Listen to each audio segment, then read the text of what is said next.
sometimes it's better for me to just sit back, bite my tongue, and then in 4 years I'll be able to say what I want. There has been a gradual institutionalization of this code of conduct, the effect of which is to prevent people from ventilating their views. Bright students won't put up with it. Buckley Fellows believe that all perspectives must be heard and examined in good faith. They stand united against the formation of a liberal-only echo chamber at Yale. We disagree, we debate, and then at the end of the day, we remain friends. Welcome everyone to Pod and Man at Yale, the official podcast of the Buckley Institute. I'm your host, Ari Schaefer. I'm happy to have with me Carl Trueman, professor at Grove City College, a visiting professor at University of Notre Dame, and the author of a new book, The Desecration of Man, now available on Amazon. Thank you for joining me on Pod and Man at Yale. It's great to be here, Ari. Thanks for inviting me. My pleasure. I enjoyed reading the book, and why don't we jump right into it? So what I liked about the book is that it hits on similar themes, to ones you find in national discussion about religion and secularism, traditionalism in society. But I felt like it took it to a deeper level, right? It kind of really went for the root of where this all comes from, the root of the question, and how the way you put that question is, what is man? Rather, what does it mean to be human? And, that can sound like a very esoteric question, I think, to a lot of people. But I think what you did well in your book was you brought it into a very practical and real realm of our experience. So I guess before we get into the nitty gritty of the book, what brought you to ask that question in the first place and explore it?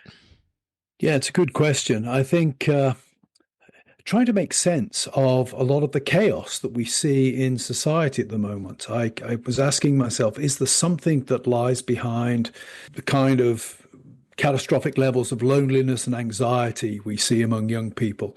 Is there something going on there that they share in common with what's driven the dramatic emergence of identity politics, for example, in the last 20 or 30 years?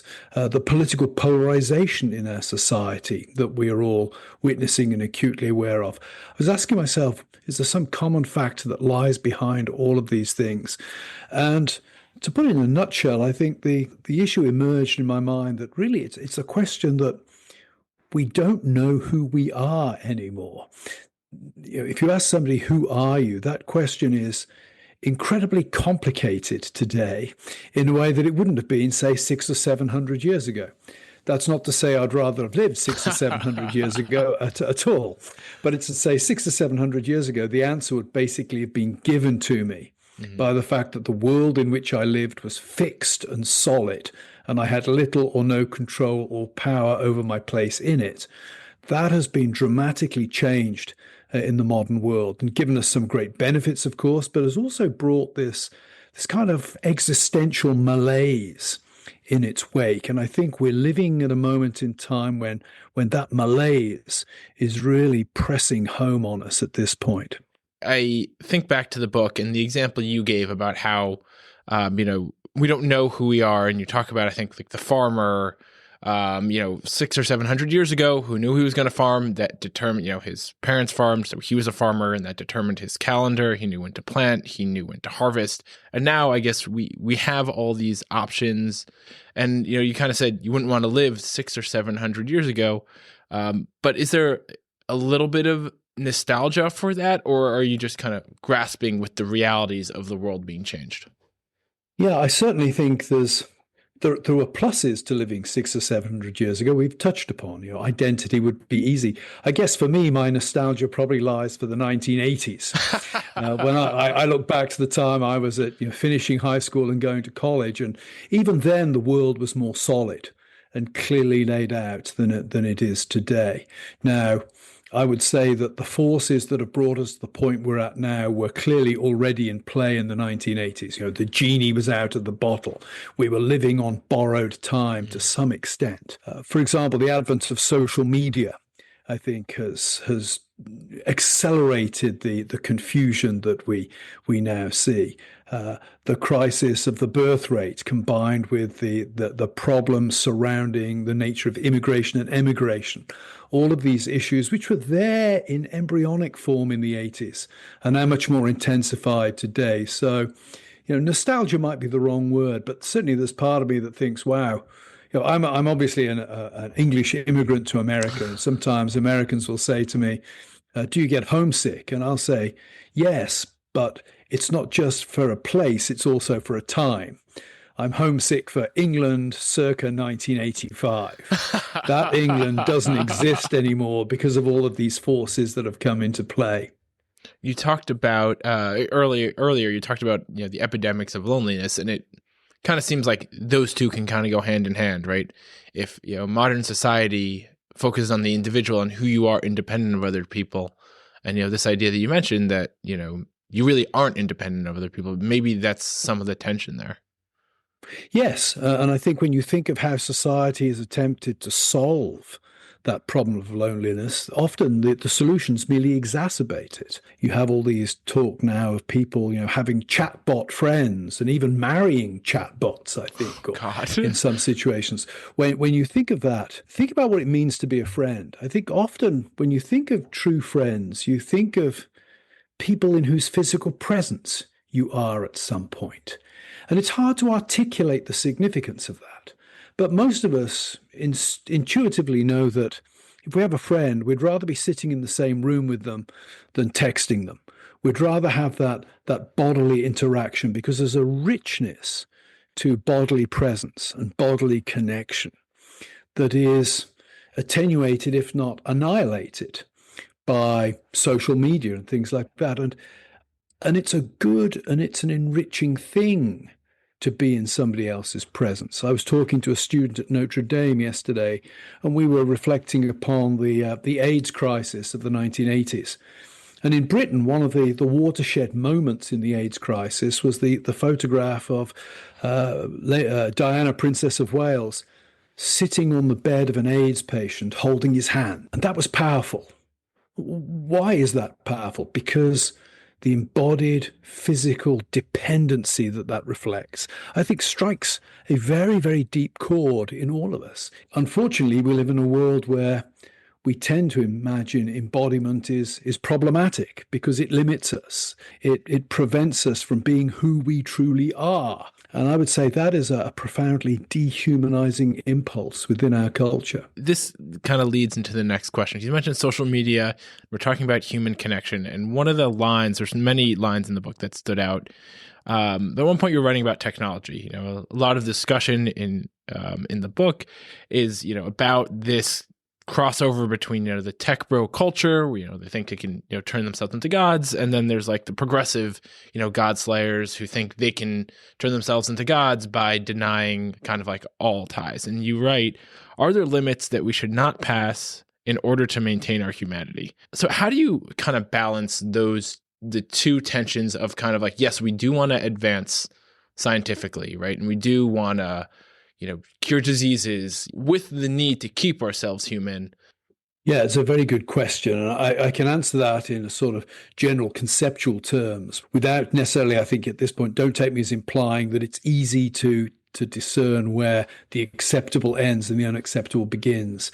I would say one of the key things in key applications or key uses of technology, if you like, would be that which restores those things that as humans we should have, but which we've lost, is good. Example, if a child is born with one leg and somebody develops a way of, allowing that child to grow the leg that they're missing, I would not see that as an obnoxious use of technology. It's restoring what should be there. It's getting rid of a privation. Mm-hmm. If, however, somebody develops a means of technology for the child growing 3 legs or 4 legs or 6 legs, one would say, well, at that point, we're transcending and transforming at a very fundamental level what it means to be human. Now, where the boundary, as I said, where the boundary between restoring and transforming is, may be hard to discern. For example, somebody might say, if we could develop a technique for curing Down syndrome in the womb, would that be a good thing? My instinct is to say, yes, that would be. On the other hand, I wouldn't want it to be developed in such a way that we came to think that people born with Down syndrome were not worthy of life or somehow less human. So it's a complicated area. But I think that basic distinction between technology that restores what it means to be human and doesn't fundamentally disrupt what it means to be human, and that which transforms it is a good one. And I think, we've been talking a lot about these concepts, like in a sociological sense, I think in, kind of personal, emotional, experiential sense. But, the title of the book is The Desecration of Man. And this idea of desecration is obviously central to your discussion and almost the joy of that people have in breaking boundaries, right? Not for the sake of, as you were just talking about, healing, regrowing a leg or curing cancer, but just in some sense for the sake of doing itself. And you have this line, when desecration is virtue, the profanation of all that is holy is not a moment or a phase, it is the ongoing norm. Do you think this kind of proclivity towards a desecration, do you think this is something people do intentionally? Is there some kind of, maybe joy they get in breaking the rules that, isn't like some systemic effort, but like they know they like doing it because it gets them some thrill, I guess, so to speak? Yeah, I think twofold answer to that. Whether it's intentional always or not, I'm not sure. Certainly, I would say it's intuitive. We're a generation that have been brought up to think of ourselves as self-creators. And when you think of yourself as a self-creator, you're automatically going to think of any external limits or any heritage from the culture that shapes you as being potentially dangerous or threatening to your authenticity. So our intuitions as modern people are iconoclastic, if I could put it that way.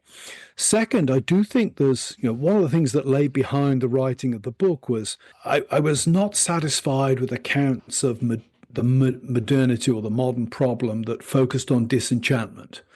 That we live in a world now that is just less deep, less mysterious, less enchanted than it was before.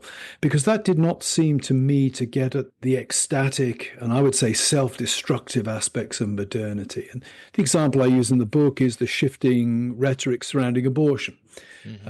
30 years ago, abortion advocates wanted abortion to be safe, legal, and rare.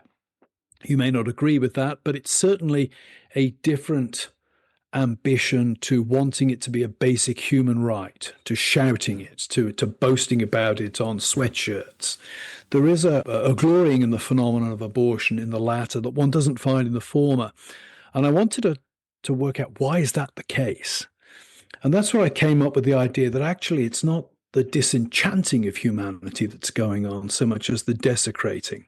If we are intuitively those who don't like external authority, what is the one external authority that is hardest to get out from under? I would say it's our humanity, it's our embodied humanity. And that's why attack on basic bodily ends, basic bodily functions, sex, reproduction, and death itself have become the points of the spear in the modern revolution, and why we take a delight in them. It's it was Peter Thiel being interviewed by Ross Douthat relatively recently was asked by Douthat, something to the effect of, "Do you think it's worth humanity continuing?" He hesitated for a disturbingly long time before he answered the question, and I was thinking, why would one develop science to destroy humanity and yet still carry on doing it when you realize that that's the case? Well, because it gives that sense of godlike power. Even destroying ourselves gives us a buzz, if I could put it that way. And it's so interesting because I've always wondered if, for people who believe humanity isn't worth continuing, whether, I guess, if you're kind of on the tech side of things or even within progressive movements where they say don't have children because it's bad for the environment, it's like, well, if you don't believe in continuing life, like yours is I think suicide is horrible, obviously, but your continued living is a testament to the fact that you don't actually believe those things. And so you kind of wonder how to square those.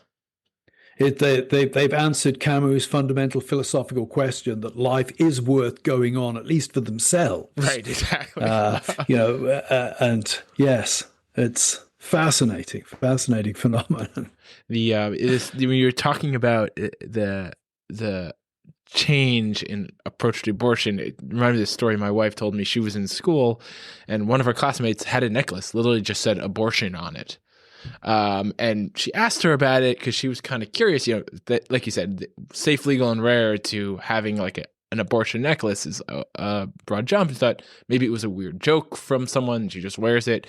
But she said, this classmate of hers said her sister sent it because she knows how much of a supporter and advocate for abortion she was. And my wife, who's, probably more middle of the road on abortion, was just shocked that that was the new approach. It's very odd. I mean, to me, it speaks to the collapse of public discourse as well, in that I'm a pro-life person, but I could see myself sitting at table and having an intelligent discussion with somebody who advocated abortion as safe, legal, and rare. I think we both agree fundamentally that this is very regrettable procedure not to be gloried in. And I think that would give us grounds then for having a constructive discussion about a way forward. Whereas somebody who sees it as a fundamental human right is really saying to somebody like me, you're denying my humanity in holding the position you hold. And it's very, very difficult to have a meaningful discussion with somebody who has such a polarized position on it. So looking at kind of this, I guess, we were talking about before, the desire of people to just break these bounds and, how that changes the culture. One of the things that it brought to mind, and, you actually, conveniently enough, wrote about this in First Things only a few months ago, is kind of the appeal of Nick Fuentes and, Tucker Carlson's interview with him, the resurgence of anti-Semitism on the right and also, on the progressive left. And the thought that maybe this is all kind of continuum, right? When the culture says break bounds, go over the traditional norms, maybe this is where it leads. Yeah, I think that, what was the great intellectual moral taboo of my generation? Approving of Adolf Hitler. If you wanted to hold a position that would render you beyond the pale across the political spectrum in the 1980s, 1990s, first decade of the 21st century, it would be saying something nice about Adolf Hitler. It doesn't surprise me then that that is the boundary that's now being crossed. If you want to shock people, you have to smash the orthodoxy of the previous generation. And there is no more powerful orthodoxy politically than thinking that Hitler was an evil and bad person. So the emergence of a Fuentes doesn't surprise me. What's fascinating about a Fuentes, of course, is that he really has nothing positive to say. When you listen to Fuentes, all it is well, it's laden with expletives, which of course is another transgression, because in my day, dropping the F-bomb in an election campaign would make you unelectable. So you litter your discourse with the F-bomb, and all you do is you tear down anything that anyone considers to be good anywhere. It is a purely flame-throwing exercise, which absolutely conforms to this pattern of desecration.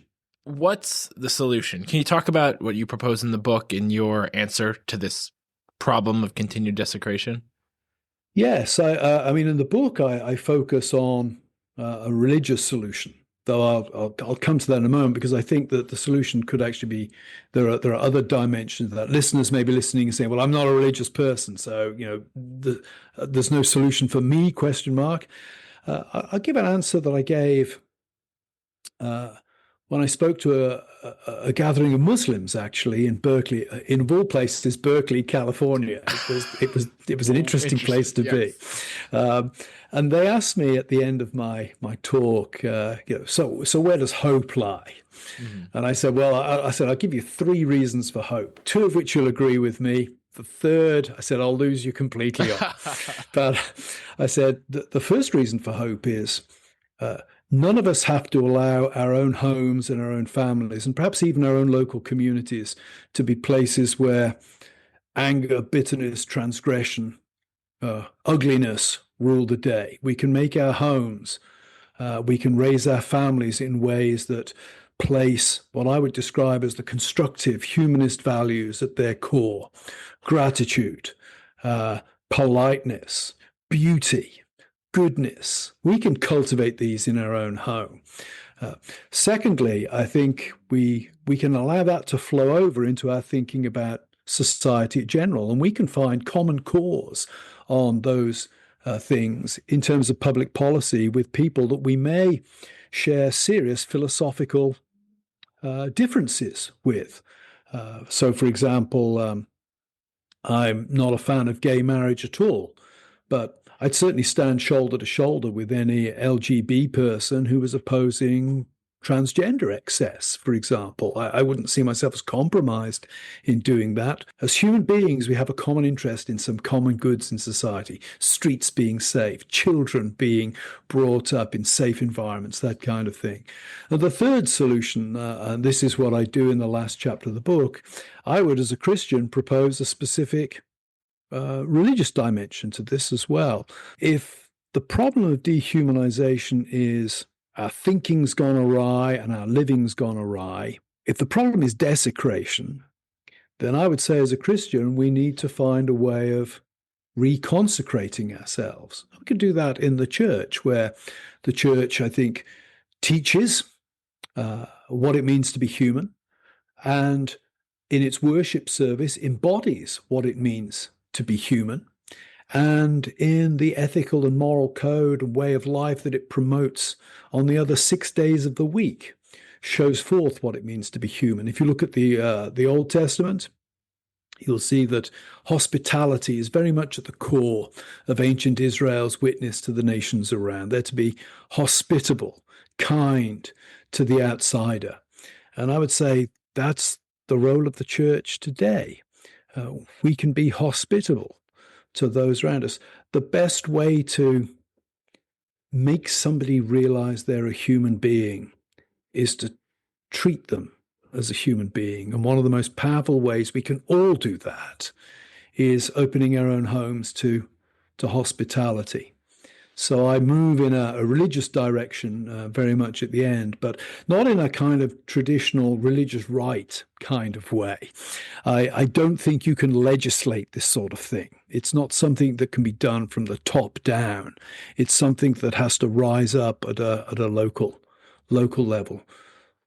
Religious communities doing the religious thing in their local communities. So I want to wrap up with one more, I guess, practical question.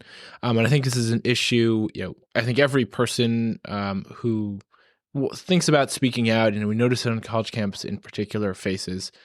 And how do you how do people push back on this when it's socially so unacceptable to say, hold yourself back because it's good for you? How do you push back in a culture that lionizes those who break norms and cross lines? How do you do that without becoming a social outcast yourself? Yeah, well, of course, it depends on the context. As a general rule, I would say you need to live according to your own principles and allow your example to be a witness to those around you. I do think that the sort of difficult conversations you're talking about can only ever bear fruit in the context of real established human relationships. Another of the tendencies we have today is, particularly, I think, again, reinforced by social media, is to think of people as the sum total of the views they hold or the views they express on X or Instagram or somewhere like that. I think that the real constructive human discussion between those who disagree can only take place in the context where there is an established human relationship. And that's why, something like the Buckley Institute at Yale, I love the idea that, your meetings are not restricted to those who happen to agree with you or agree with the speaker. You're wanting to get people together who hold different views, to be in the same room, to look into each other's eyes, to interact in ways that go beyond mere ideological commitments. So I think the development and the cultivating of friendships across party lines has to be foundational to making any real headway on this. I'm not overconfident that is happening to any great extent. I grew up again in 1980s. My best friend at the first university I worked at was card-carrying Trotskyite. I think I mentioned this when I was at Yale. He used to say to me that when the revolution happened, he'd have to have me shot. Nothing personal. It was just I was on the wrong side of the dialectic of history. It's hard to imagine friendships like that existing today, but I think we need to strive to try to reconstruct them in some way. So practical advice I might give to somebody who says, well, I did this and my friend took real exception. My basic bit of practical advice would be, well, sit and allow them to say their piece.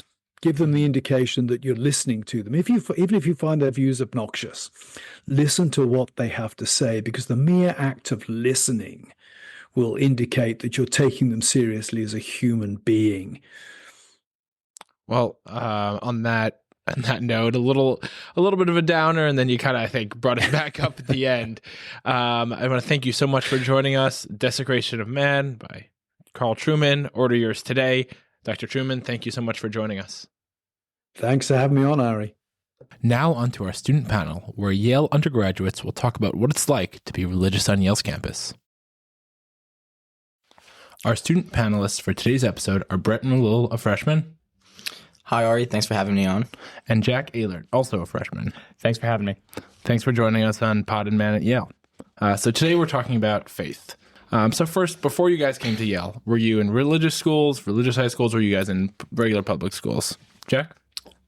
So I went to a Jesuit Catholic school, Loyola Academy in Chicago. And then before that, for grade school and middle school, I was also in a Catholic school run by the Archdiocese. My mom's a Catholic school teacher, so always been in a religious school setting, since the start. How about you, Brett?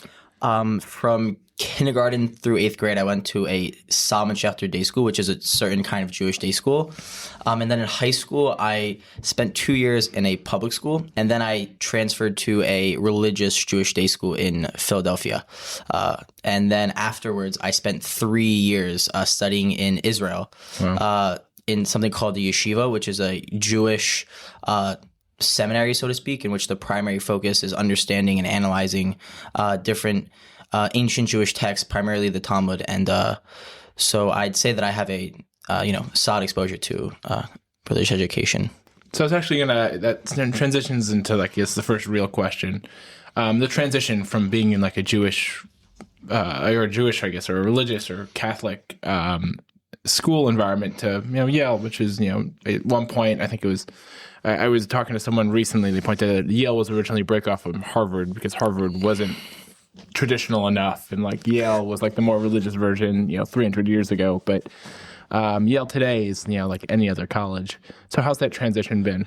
Brett, you want to start off? Sure. I would say that for me in particular, I think I've had a different sort of transition than most people, being that I took 3 gap years studying in a yeshiva environment. But I would say that I think obviously it depends on the individual, but for myself, I've had a very positive transition in terms of the Slifka Center, which is really a very solid pillar of the Jewish community at Yale. My friends, the religious environment that it helps cultivate, I think has been something that I deeply appreciate and connect to.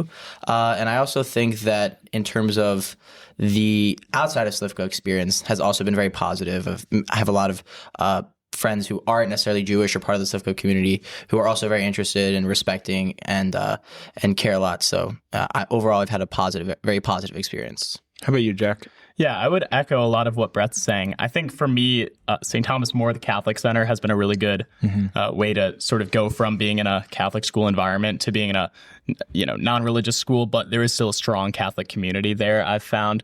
And similarly, I think conversations about religion happen in a way at Yale that honestly maybe they didn't even happen between sort of like friends in high school and grade school. And I think part of that is because there's like more diversity in the different religions that people are coming from here. So I've had a lot of like really great conversations with like people of the Jewish faith or like non-Catholic Christians or atheists and things, sort of conversations that I didn't really have as much before Yale. Is it the kind of things that like, oh, these are questions that, never got discussed, but now I'm finally thinking about it, or actually asking about it? Is it, what's the day-to-day life like? Like what kind of things do you guys talk about? Yeah, I guess it's sort of a lot of things. I was having a conversation with a friend of mine at lunch the other day. He had a similar sort of path to me where he'd like grown up in a household that was like religious, but not like particularly devout, like Catholic household, and then he kind of had like strayed away from the faith and then sort of came back to it, or is interested in coming back to it now, which I just felt like was something that I could definitely resonate with. So I think then being able to say like, hey, do you want to come to mass with me on Sunday? That sort of connection that we formed is not the same thing that would have happened at like my high school, where it's like, okay, everybody goes to the all school masses anyway, and everyone's sort of coming from more of this assumption that this is like underlying everything. Whereas here, there's a little more like freedom.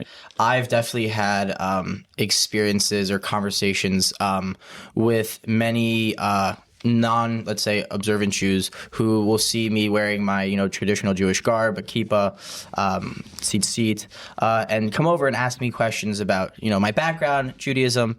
And I think it's always just a great way to strike up a conversation and just to be approachable and warm and welcoming. On the second day of freshman orientation, someone came over to me and was like, hey, Brett, I noticed that you wear like these weird white strings hanging off you.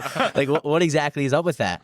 And so, I personally had never been asked that before, just because generally, like what Jack had said, the environment that I'm coming from is it's generally understood why we do this and why we wear it, and like it's pretty common. So I just thought it was like, and I had an answer. I just thought it was very fun to, be asked the question. Do you guys feel almost a responsibility in a way that you didn't before? And this isn't like a negative, pejorative sense, but like, when you're surrounded by people of the same faith, like you said, you just do these things. You don't have to think about them. No one's kind of challenging you on them, and you're not representing them in that sense. Now that you're in a place like Yale, where do you feel like, oh, I've got to, represent well? Yeah, I can take this one. Go for it, Brett. I think that in Judaism, we have a very fundamental idea, which is called an or lagoyim, which is being like a light unto the nations, in the sense that we always try to represent ourselves in the kindest, nicest, best way possible. And so I think that I've had a lot of opportunities on campus to be an ambassador, so to speak, for particularly Orthodox Judaism. And so whether that's just having lunch with a friend who is not an Orthodox Jew or not Jewish at all, or that's the way that I answer a question in a class, or even just the way that I comport myself while walking to a class on campus, I think is a opportunity to positively make an impact and, be somewhat of an ambassador.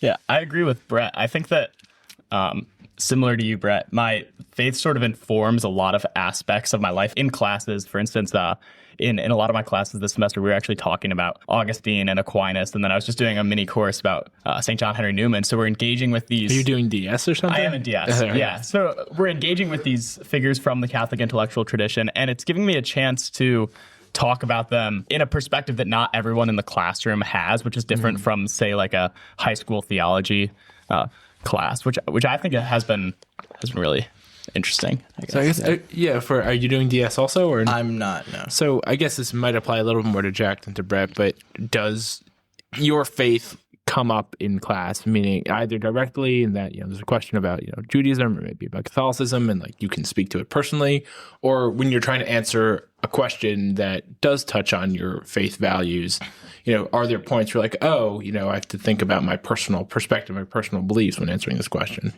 I think that the nature of the courses in DS is that we are engaging with a lot of thinkers that are also thinking about themes from Christianity and from like the Catholic intellectual tradition more specifically. I don't even necessarily think of it as me bringing my faith up in my answer. I think that it just kind of is already sort of subconsciously informing the opinions I have and the reactions I have. I think that there are instances where there are more specific questions. Like, for instance, today, actually, in a literature seminar, we were talking about confession. And someone's like, oh, I think a Catholic might be able to speak more to this. Like, that's one right here.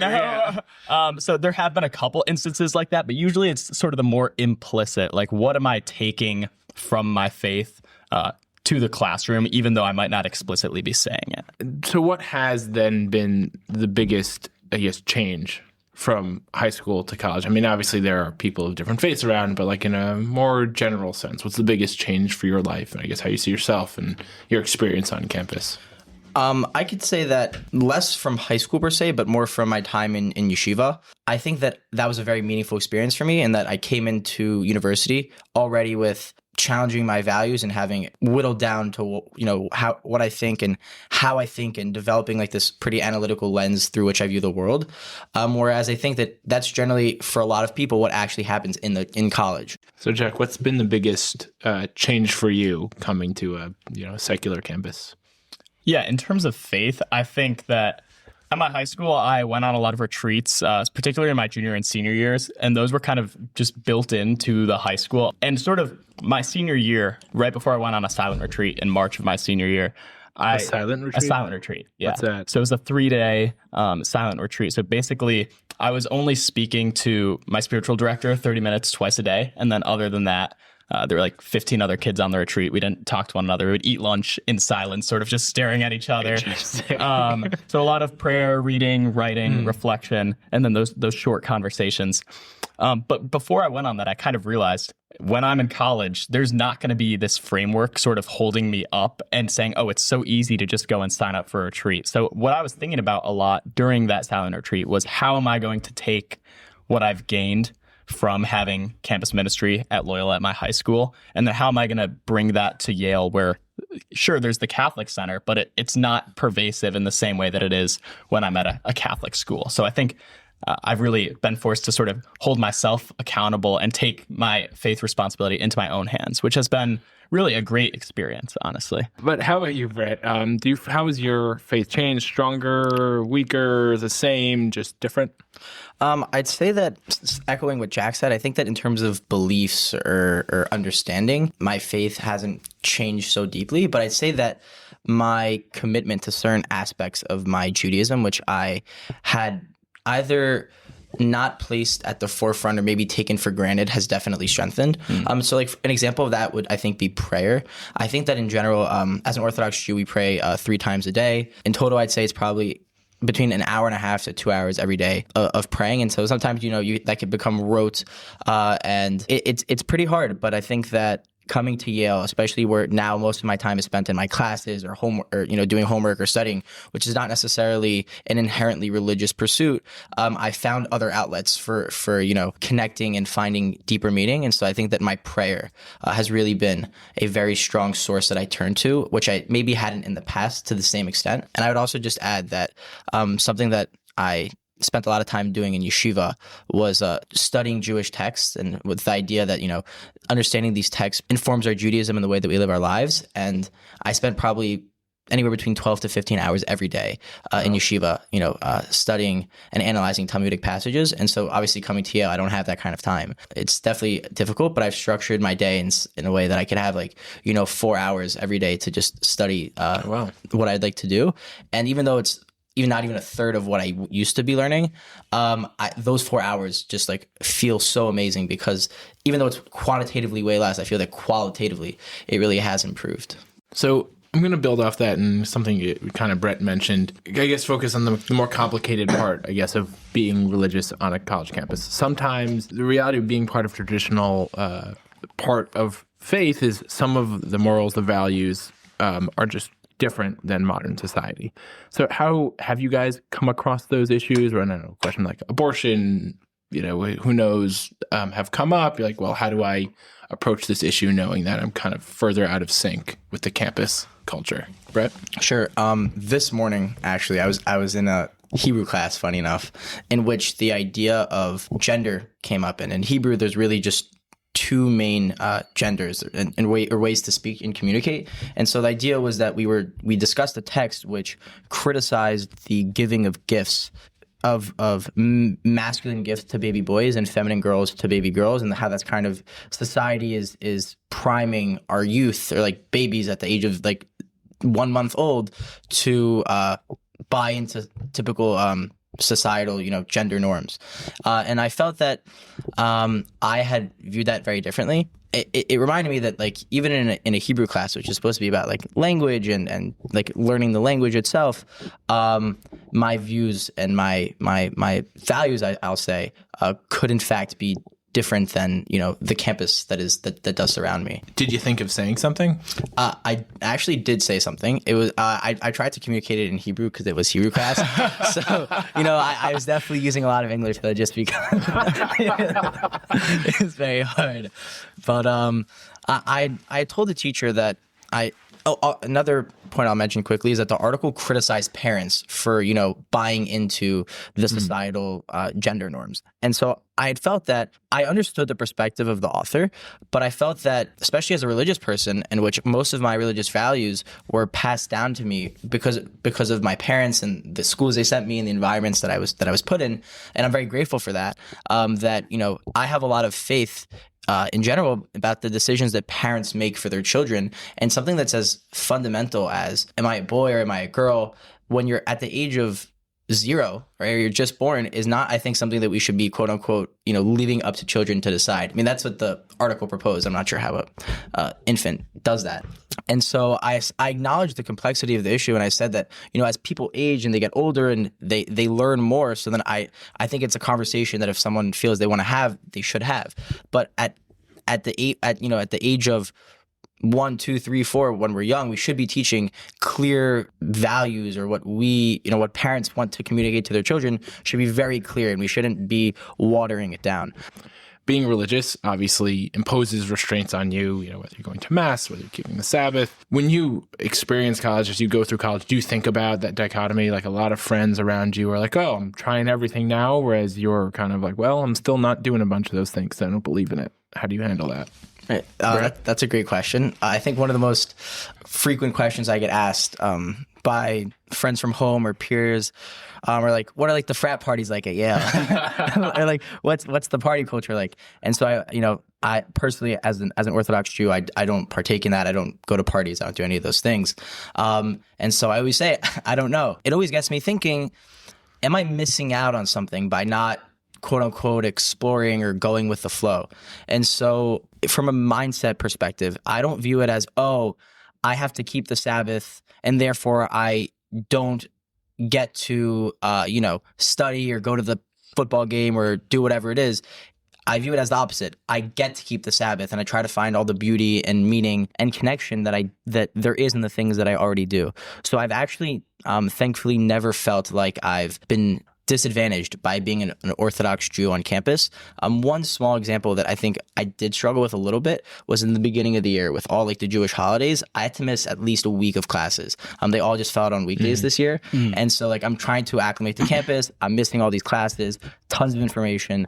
And I was like, wow, like it's just so hard. But I think that in Judaism, the word for love is ahava, right? And the root of that comes from Aramaic, which is hav, which means to give. An idea which is also found in psychology is that the more that you give to something, the more you love it. And so that's really what I've tried to embrace, is that the more that I give to my religion, the more that I give to my faith, the more that I come to love it. How about you, Jack? How do you balance the culture to do anything with your religious demands that require you to abstain from doing a lot?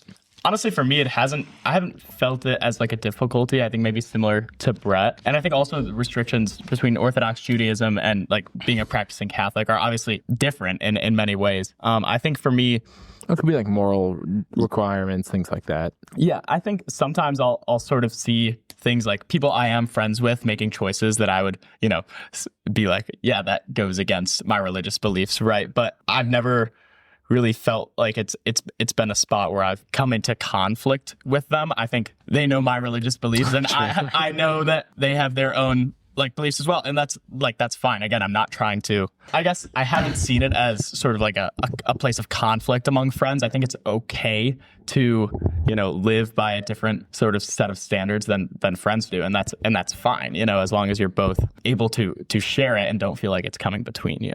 So I'm going to finish up on this question, and it kind of, I guess, ties everything together. If you look at data in the United States for decades, the percentage of Americans who are affiliated with religion, go to church has declined. There have been blips here and there. There's, recently, past couple of years, been a little bit of a resurgence. On a college campus, you guys are, kind of an anomaly by being very faith-oriented. What keeps you guys connected to your faith? Yeah, sort of what I was talking about earlier with like the experience of going on silent retreat my senior year and having that realization has led me to, one, find a group of Catholics on campus at St. Thomas More, and two, to also sort of recommit in a way to the beliefs I hold, because every conversation I have about religion is in a way me recommitting to my religious identity and my spiritual life. And I think that for me, staying connected has just meant obviously going to mass and,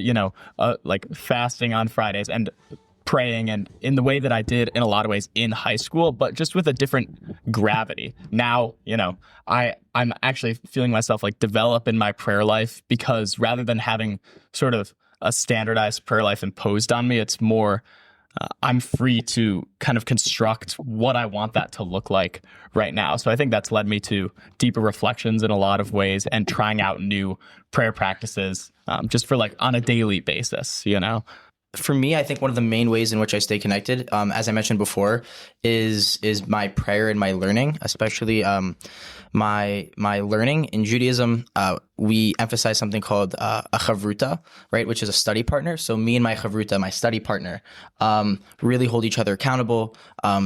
For example, like for the first semester, like we would wake up every morning at 6 a.m., come and learn at 6:20 until 8 a.m., which is when morning services are. And even though it's obviously really difficult, and I feel so tired and it's cold and I just don't want to do it. It's really hard. I think that having someone else to be in that experience with, and then getting there and learning and just feeling so connected and so excited. Learning Torah, learning Talmud. Learning Torah in general. In particular, it's Talmud, but Torah in general really keeps me connected to my faith, keeps me really happy. And so I think that, I know that no matter what, if I get a bad grade on a test, I have a hard day, a bad day, I know that, when I go home or when I sit down to go and learn, I'm going to have this amazing, really spiritual experience. Brett, Jack, thanks so much for joining us on Pod and Man at Yale. Thanks for having us. Of course, thank you for having us. That's another great episode of Pod and Man at Yale. Subscribe if you haven't already. Send us your thoughts at info@buckleyinstitute.com. And always remember, for God, for country, and for Yale, in that order.